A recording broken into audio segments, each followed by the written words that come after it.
माँ बाप से बड़ा कुछ नहीं। यह कहानी एक गरीब युवक की है। वह गरीब युवक कमाने के लिए गांव से शहर आया। कुछ समय बाद उसको अच्छी नौकरी मिल गई। इसी दौरान उसके कई भी दोस्त बन गए। इनमें से एक दोस्त का घर रास्ते में ही पड़ता था। दोनों ऑफिस साथ साथ जाया करते थे। वक्त बीतता गया, काम चलता रहा। अब उसे नौकरी में भी तरक्की मिल गई थी। तनख्वाह भी अच्छी खासी हो गई थी। वह बहुत खुश था। आज उसका जन्मदिन है। वह आज बहुत प्रसन्न है।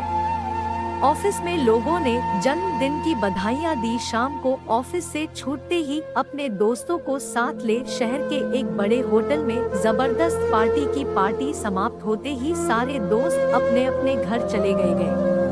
वह गरीब युवक यहाँ आकर इतना घुल मिल गया कि उसे अपने माँ बाप, भाई बहन का जरा भी ख्याल नहीं आया। गांव में माँ बाप ने अपने बेटे के लिए मंदिर जाकर पूजा की। ईश्वर से अपने बेटे की लंबी उम्र की कामना की। उसके घर वाले वहाँ उस पर आस लगाए बैठे थे कि शहर से उनका बेटा आएगा तो सब मुश्किल हल हो जाएगी। लेकिन वह सब भूल गया था। उसे दोस्तों के साथ घूमना, पार्टी करना, फोन पर बातें करना, यह करने के लिए उसे समय था।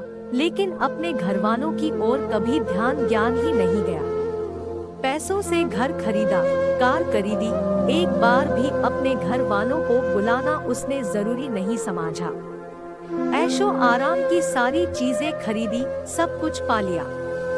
एक दिन वह अचानक बीमार हुआ, अस्पताल में भर्ती हुआ। रात हुई। दवाइयां लेने के बाद डॉक्टर ने उसे आराम करने को कहा। जब वह सोया तो गहरी नींद में चिल्लाने लगा, माँ बाबा, माँ बाबा, माँ बाबा। रात भर यही चलता रहा। डॉक्टर ने दवाइयां दी लेकिन असर नहीं हो रहा था।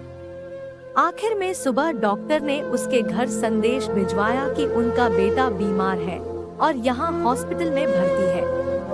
माँ बाप को जैसे ही पता चला वे भागे चले आए। माँ ने बेटे को देखते ही अपने सीने से लगाया। उनको देखते ही उसके स्वास्थ्य में बहुत सुधार हुआ।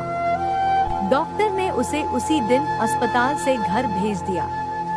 मानो माँ बाप उसके लिए दवाइयाँ बनकर आए थे। उसने पैसों से दुनिया की सारी चीजें खरीदी। पैसों से दोस्त, डॉक्टर, नर्स, दवाइयाँ, सब कुछ उसने पा लिया। सब कुछ मिला लेकिन माँ बाप नहीं।